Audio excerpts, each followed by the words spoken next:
Hi guys, Jay Smith here, welcome to the AskGolfNut channel and welcome to Tour Edge Exotics Max driver. I have also got the LS driver to do. We'll do the Max first. They make three for this year. They've got the Max, they've got the LS, and they've also got a light version. If you want me to test the light, guys, get down there, comment below, and I will see if I can get the light version for you.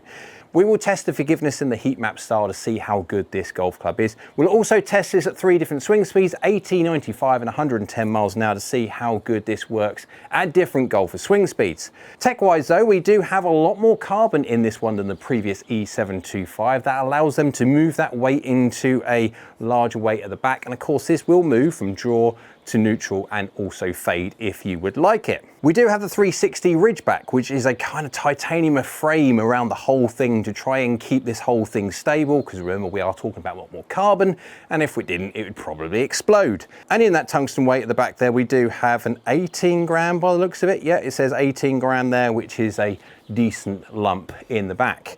If you look down by the golf ball on this golf club, you can distinctly see the difference if you put the LS next to it. The LS, even though it doesn't look that much smaller when you put it down by the golf ball, absolutely you can tell that the LS being I think 440cc, this one being full on 460, this one does have a bigger footprint, it does look much more confidence inspiring. The crown on this one is all lovely in carbon. I tell you what, from a aesthetics point of view, Tour Edge has done a really good job at making this golf club look really very good. It looks a little bit kind of very graphically busy, but it does look a very nice golf club. Carbon everywhere. We are at a hole, as you can see. I think we might be able to get on the green. This is a drivable par 4. I can't exactly remember where we are, but I'll put it up on the screen if I can remember. But we are going to go for a full-on drive of the green if you can do. I'm not going to be swinging full out. Again, 110 miles an hour is my normal speed. I am going to be trying to protect the knee, especially as we go into silly season soon. I'm going to be looking at trying to do as many swings as I can do without my knee snapping. Right, let's go give this one a hit to see how it feels being all carbon. Well, that's right side of green. Is it going to be on it? I think it is. Wasn't the ideal hit either. It was slightly low toe, just off, that's good. Club head speed 105.8 miles an hour. I tell you what, it does feel a lot better swinging slightly slower than it does a normal 110. Club path is absolutely bob on at 0, but my face was slightly open, 1.6 open, hence why it went out to the right hand side. There's the low toe that I can feel, 7mm toe. 10 millimeters low, so not ideal strike, but not bad really. 252 yards of carry. Spin is up there because I hit low on the face. That is absolutely normal. That's what happens, but we are going 40 yards in the air and 45 degrees ascent angle because the fat obviously had quite a bit of spin, so it's climbing a little bit, but as you can see, on the green, and you'll take that all day long. That's a little bit low toe, so feel-wise it's difficult to critique more so the sound because, again, low on the face does normally make it sound a little bit more tingy, but 14 yards offline, you take that one all day long from this distance, absolutely. Let's see if we can get it somewhat closer to the middle. That's somewhat closer than I'll be happy with in the middle. I don't necessarily like going low toe. That is in the fat part of the green. Go on, stop. Oh yeah. Club speed, bang on, 105 miles an hour. I'm trying to dial it down a little bit. Club path and face path, fairly good. 0, 0, 3mm toe, 0mm low. That is good. Feels really nice out of the middle. Now that's going 261 yards, so we are, what are we going, 9 yards longer than the previous one, considering the difference in strike. That is very consistent. We are going 38.9 yards in the air, 42.4 degrees ascent angle, stopped on the green. That's good. I must admit, I do like this. I like the look of it straight away, so instantly I'm liking it, and I like the feel of it as well. Now the first shot was not good, and it did really well.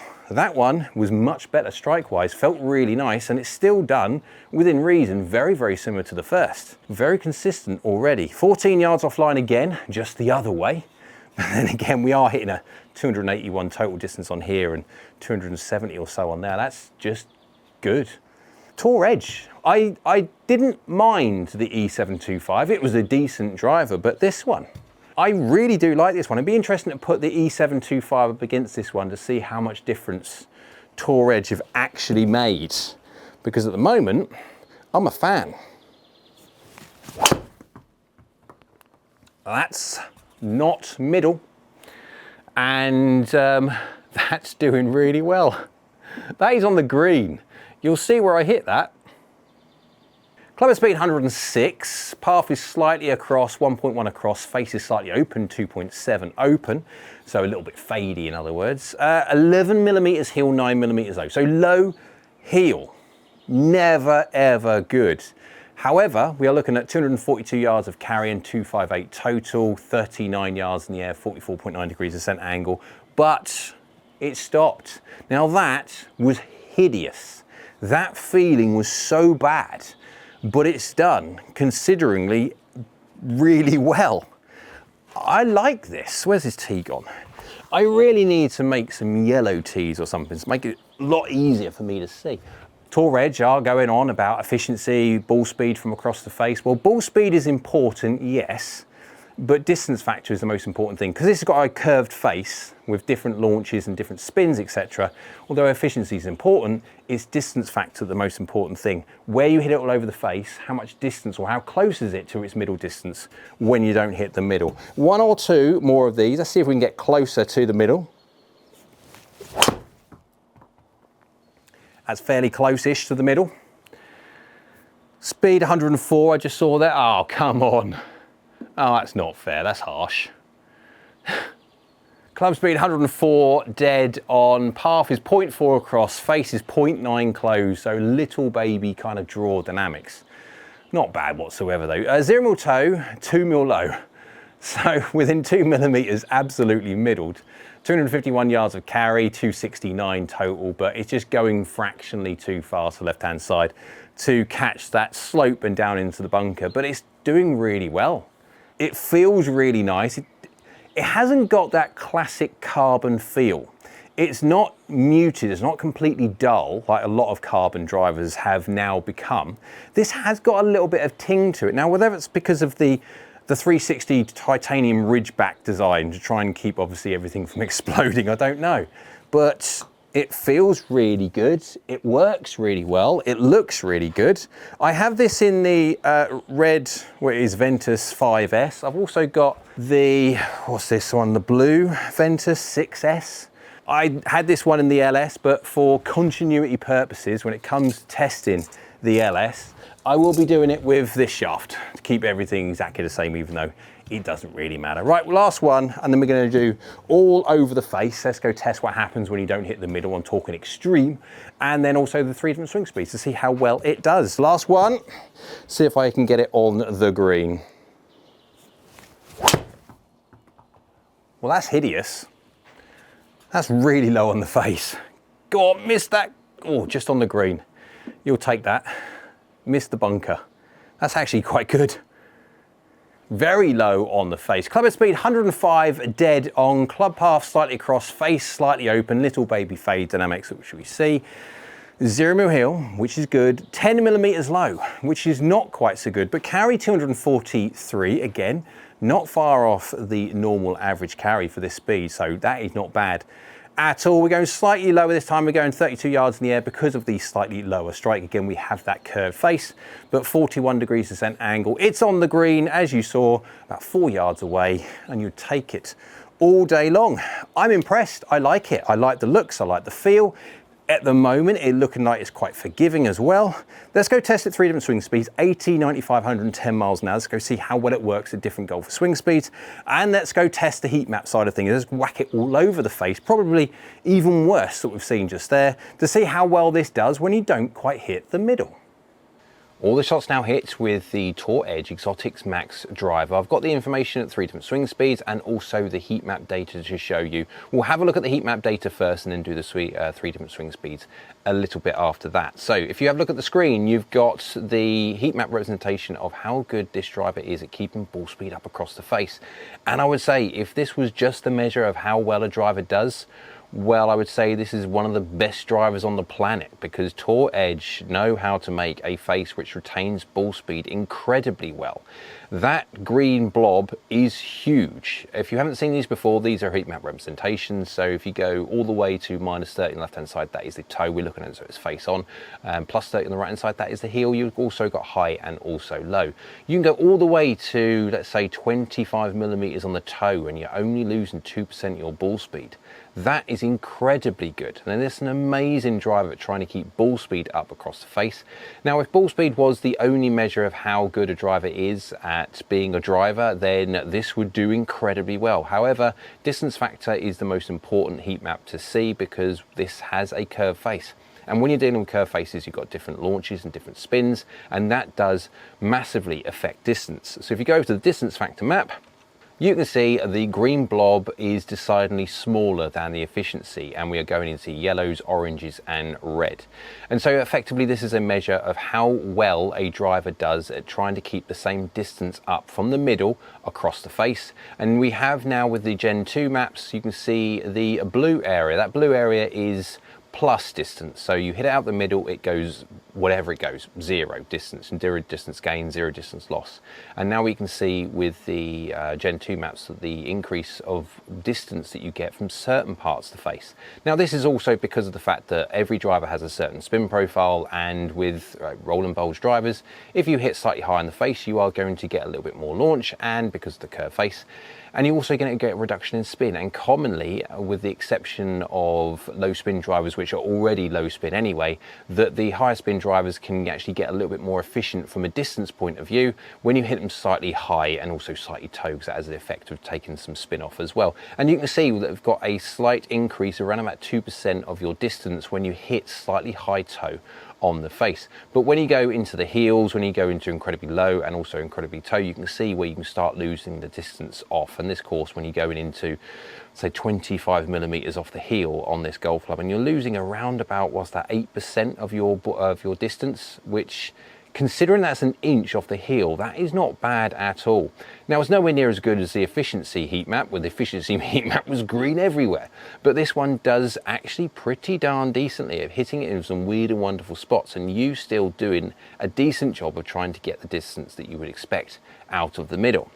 If we have a look now at the 3 different swing speeds, we can see on the screen, this is how the Tour Edge Max driver gets on when you hit it at 3 different swing speeds: 80, 95, 110 miles an hour. This is all loft adjusted. This is all neutralized, normalized, so you take out any kind of error for me as the golfer, and so everything is a like for like comparison. We have a delivered loft of 16 degrees, a angle attack of 4.5 up, and these are centered strikes. And so you can see when you go down to 80 miles an hour, remember this is all at the 10.5 degree head.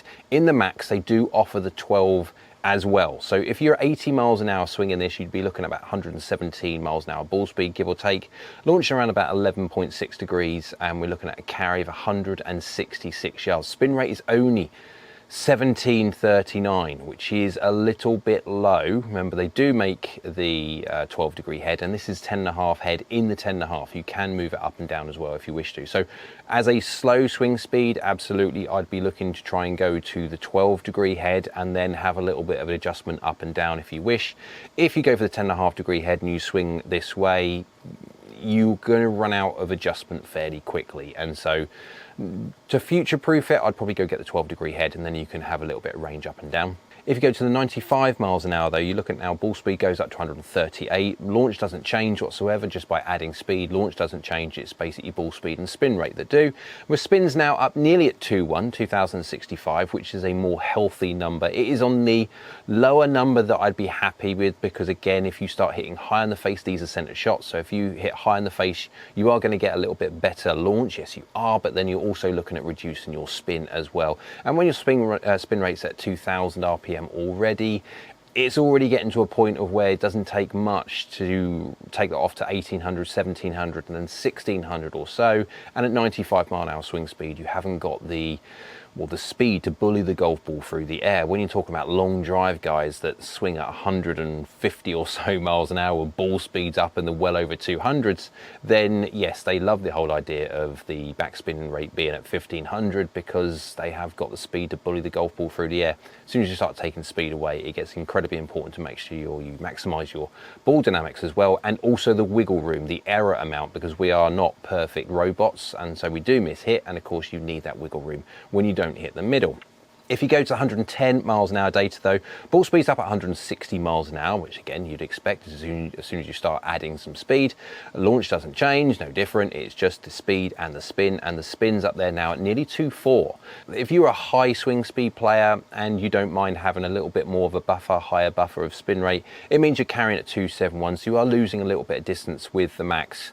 So to have a look at some of the advanced data, some of the information that's going to be available at www.askgolfnut.com, where my website members will have access to all the driver database and the iron database. I think the iron has got about 100 or so irons on there now. When it comes to the driver database, we haven't done as much on the drivers because with the curved faces, unlike the flat faces of the irons, the drivers are a little bit more delicate and difficult to measure properly, and so it needs a lot more data set numbers, bigger pools of information, and so it's taken longer to get all the driver metrics sorted, and so we're happy with all the numbers and the distinctions and the difference of the comparison between different drivers and the different numbers that we're looking at. But you can see here we've got just simple like speedo graphs to give you an idea how this golf club works. So you look at a distance factor, it is on the better side of average, the longer side of average, which is quite incredibly good from a max head. A max head is not necessarily designed to be long, it's designed to be, from the distance factor as you saw before, as forgiving and as helpful, consistent as possible. So it's doing rather well. The launch factor is just a measure of how well it launches loft for loft. So these are all set at 10.5 degrees and delivered around about 16 degrees aloft, and so different golf clubs will have their center of gravity in a different spot, and so again, when you're looking at a 10k head with the mass drag so far away from the face, they won't launch as high as the comparable LS versions with the weight closer to the front and lower down, so they'll get a little bit more of a better launch factor, but they will have a lower face spin rate. And of course, when it comes to face spin rate, being a 10k head, it's actually got quite a low face spin rate. And going back to the 80 miles an hour with the spin rate down at 1700 or so, it is quite a low spin head, even though this is a 10k driver. So this will suit a lot of people, and generally speaking, especially when you're looking at amateurs who generate a little bit too much spin because of their dynamics as a general rule, then having a driver with a slightly slower face spin rate or a lower face spin rate actually might work quite well for them.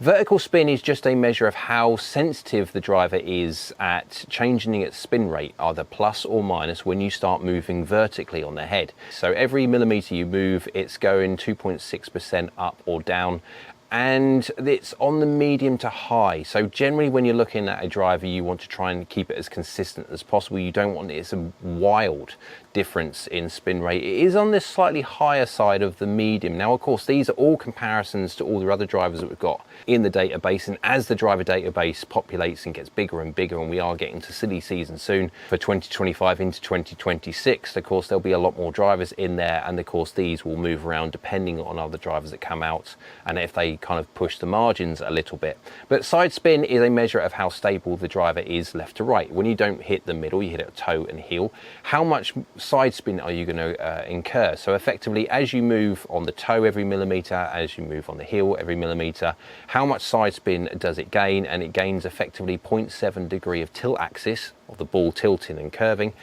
when you move every single millimeter. So effectively, if you go 10 millimeters across on the face or the toe or the heel, you'll get 7 degrees of tilt axis. Now that's applied to curving of the golf ball. Now that's on the medium, slightly high.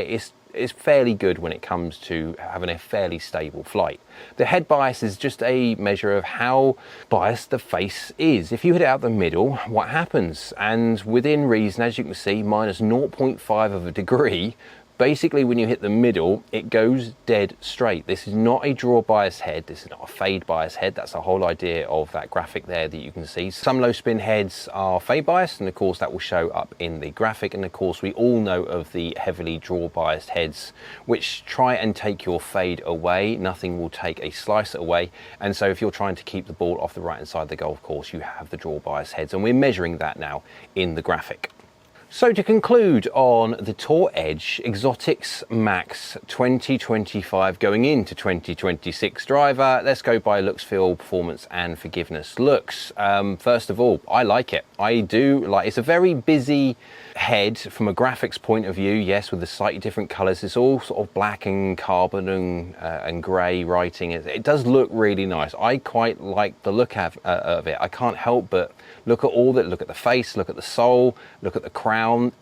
I do really like the looks of this driver. Feel wise, no different.